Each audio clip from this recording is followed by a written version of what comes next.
Today's topic is type of mechanism. The most reactions of organic compounds involve breaking of one or more covalent bonds. As we know, in most of the reactions of the organic compounds, there is a breaking of one or more covalent bonds. Depending upon the breaking of bonds, we divide the mechanism into three categories. First is heterolytic mechanism, second is homolytic mechanism, and third is pericyclic mechanism. Firstly, we will discuss the heterolytic mechanism.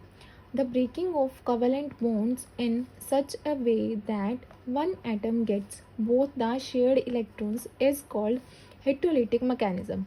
As we know, in a covalent bond, two atoms share a pair of electrons. Now, in heterolytic mechanism, when the covalent bond breaks, one atom gets both the shared pair of electrons. This is called heterolytic mechanism. For most reactions, it is convenient to call one reactant the attacking reagent and the other is substrate. In most of the reaction, we will call the reactant one is attacking reagent and the other is called substrate. The electron will move towards more electronegative atom. In heterolytic reaction, the reagent generally brings a pair of electrons to the substrate or takes a pair of electrons from it. And generally we can say in heterolytic reaction, the reagent takes a pair of electron, or we can say gives a pair of electron to the substrate. A reagent that brings an electron pair is called the nucleophile. The reagent which gives the electron pair, which is called the nucleophile, and the reaction is nucleophilic. A reagent that takes an electron pair is called electrophile. Simply we can say a reagent which takes the electron pair from the substrate is called electrophile and the reaction is electrophilic. In a reaction in which the substrate molecule becomes cleaved, cleaved means the bond present in the substrate molecule started breaking, and the part of it is usually called the leaving group. Leaving group that takes away electrons is called nucleophile. Leaving group leaves but has no electrons with it is called the electrophile. We can see both the reactions. In both the reactions, heterolytic fission occur. In reaction first, B takes both the pair of electrons, so B is more electronegative. In reaction second, A takes both the electron pair, so we can say that A is more electronegative than B. Now the second is homolytic fission. If a bond breaks in such a way that each fragment gets one electron and free radicals are formed, and such reactions are said to take place by homolytic or free radical mechanism, or simply we can say breaking of a covalent bond in such a way that both the atoms get one electron and free radicals are formed. As we can see that each atoms have a one electron and homolytic fusion occur and we get the free radicals. And the third one is pericyclic. In this mechanism, electron moves in a closed ring. There are no intermediate ions or free radicals, and it is impossible to say whether the electrons are paired or unpaired. Reaction with this type of mechanism are called pericyclic.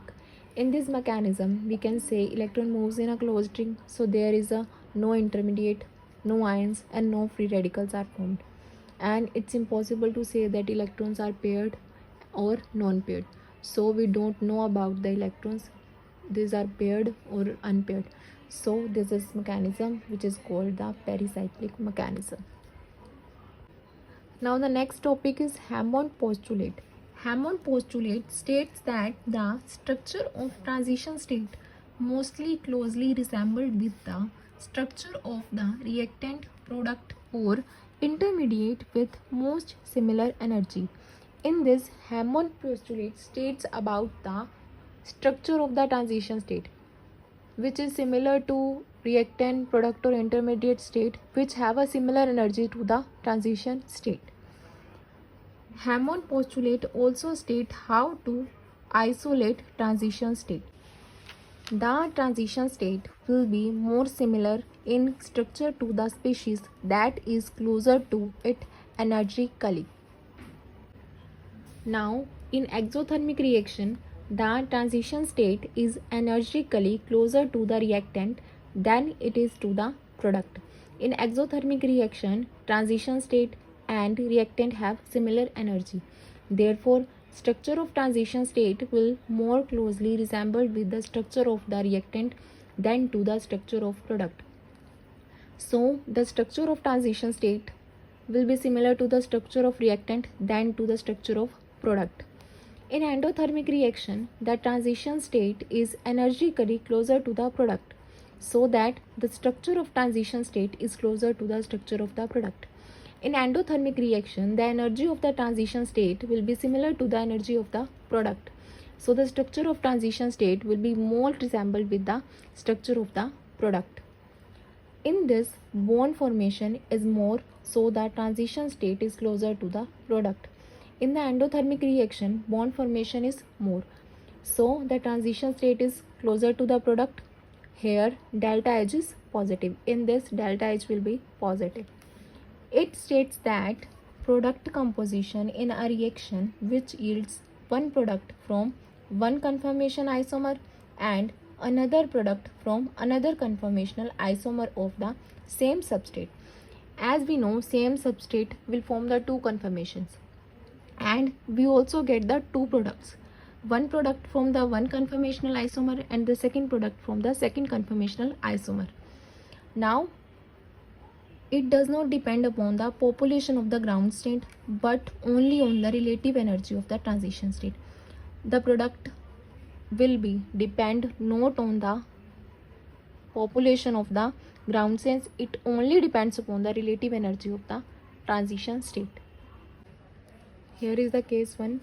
When activation energy of A is equals to the activation energy of the B.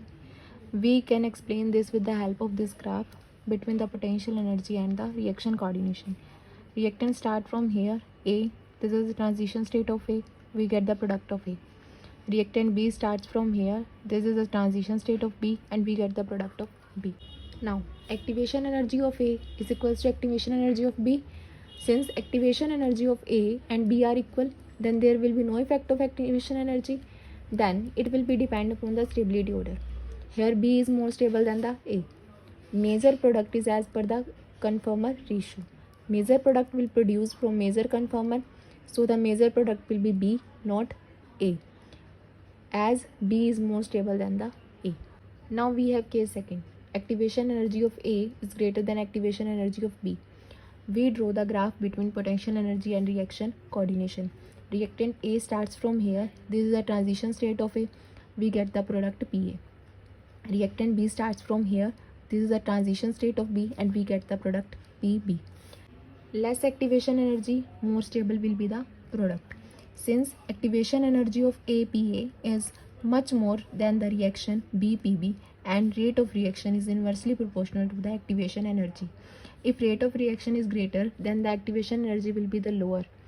If rate of reaction is lower, then the activation energy will be the greater. Therefore, formation of PB will be favored.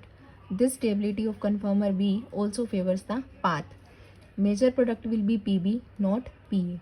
As PB is more stable than the PA, so major product will be the PB. Higher the activation energy, slower the chemical reaction.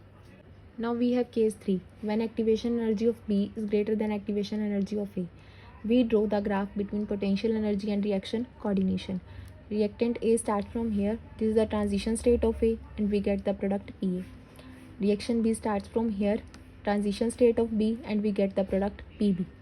The only time that we would expect that the structure of transition state to be halfway between the structure of reactant and that of the structure of product if the reactant and product have similar energy. From this we can say that the only time when that structure of transition state will be halfway between the reactant and product when the reactant and product have similar energies. Now this is the graph when the reactant, product and transition state have similar energy. To sum up all this, we can write transition state, unstable, non-isolated compound, and it is formed when bond formation and bond breaking process takes place. Transition state is an unstable, non-isolated compound It's formed when bond formation and bond breaking occur simultaneously. Now intermediate. When a multiple reaction takes place, then we can say somewhat stable and isolated compound form. When a multiple reaction takes place, then there is a formation of a stable and isolated compound which is known as the intermediate. In this reaction, A and B form the strong bond which is started breaking, and B and C form the new bond which is a weak bond formation. If bond breaking is dominate, then absorption of energy takes place, then it is called the endothermic reaction. As we know in a reaction, if absorption of energy takes place, then it is called the endothermic reaction, and transition state is more closer to the product and del H is positive. Transition state will be more closer to the product and del H will get the positive. If bond formation dominates, then energy releases and exothermic process takes place.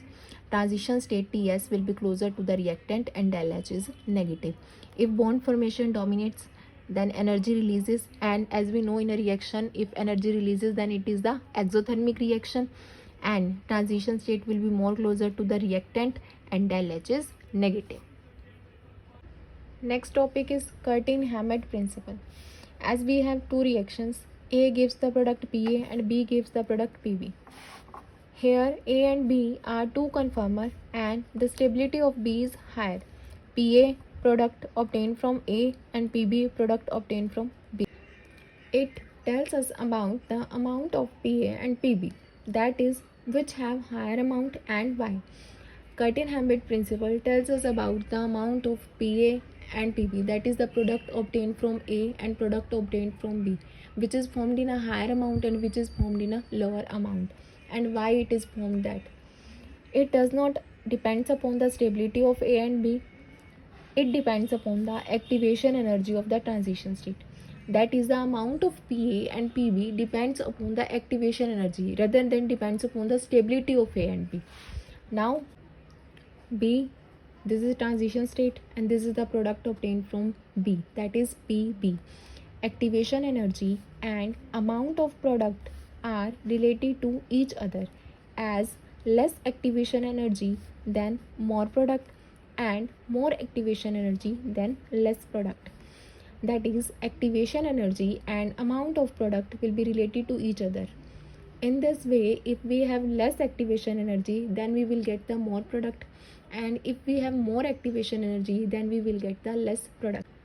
Since activation energy of the reaction APA is quite less than that of reaction BPB, and rate of reaction is inversely proportional to activation energy, therefore major product will be PA, not PB. Conformer APA is more stable. As we know, amount of PA and PB depends upon the activation energy. As rate of reaction is inversely proportional to activation energy, so the activation energy of APA is less, so we have the more stable product which is PA, not PB. So conformer APA is more stable.